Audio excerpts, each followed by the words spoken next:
So, in the past 30 years of my work experience, I've worked with numerous executives, business leaders, and I have found that there seems to be a deep mistrust of management consultants.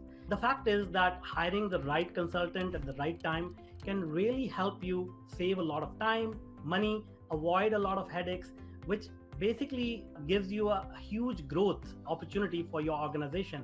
So, I wanted to get on the record and give you some of the top questions that business leaders need to ask themselves and ask potential consultants they are looking to hire to find the right fit and get the best results out of your engagement with a consultant.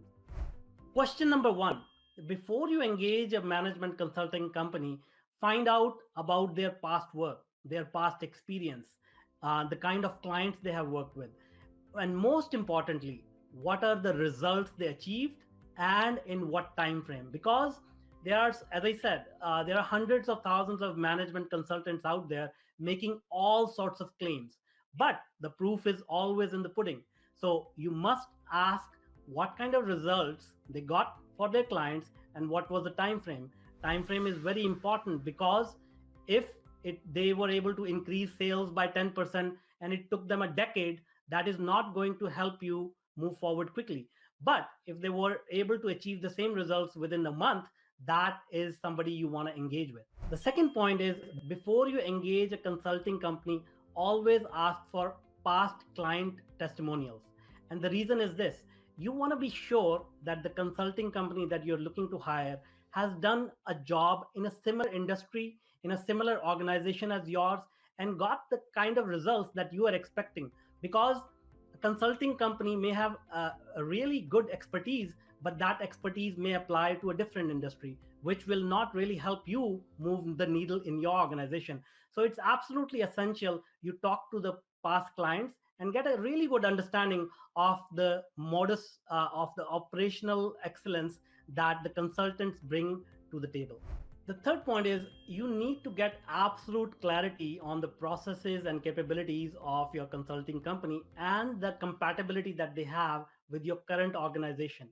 For instance, you have to look for compatibility between the human side of things, the psychological aspects of your team, the technological capabilities, and the process improvements that you're looking to make between your organization and the consulting company's organization.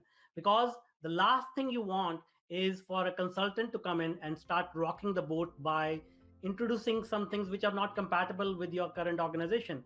They may disrupt your team by introducing processes which are too difficult to follow, or they may introduce technologies which are difficult to understand or implement.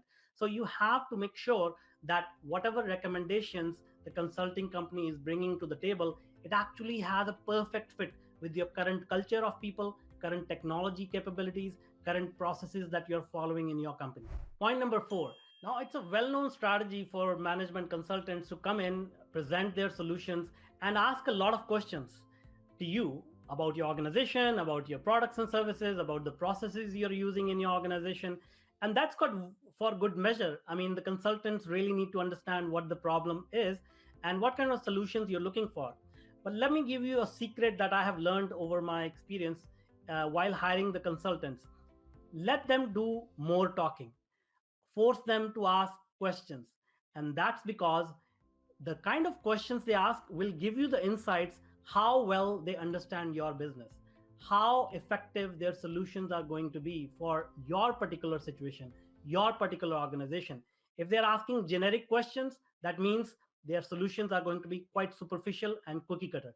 But if they ask you very specific questions about your organization, the history of how things progressed, the people involved in the project, the team structure, the psychology of the employees that you have in your organization, that will tell you exactly how deep these consultants can go and what kind of effective solutions that they can provide for your business, for your growth. Point number five. So the question becomes, how do you figure out what the return on your investment is going to be? So as I mentioned in the previous points, you have to do some homework. You have to talk to consultants, past clients. You have to learn a little bit about their methodologies, their processes. Once you have this information as an experienced business person and somebody who knows your business inside out, you should have a fairly good idea that if you invest $100, you can expect to get 500 back out of this engagement. So once you determine that, once you arrive at that point, don't be greedy.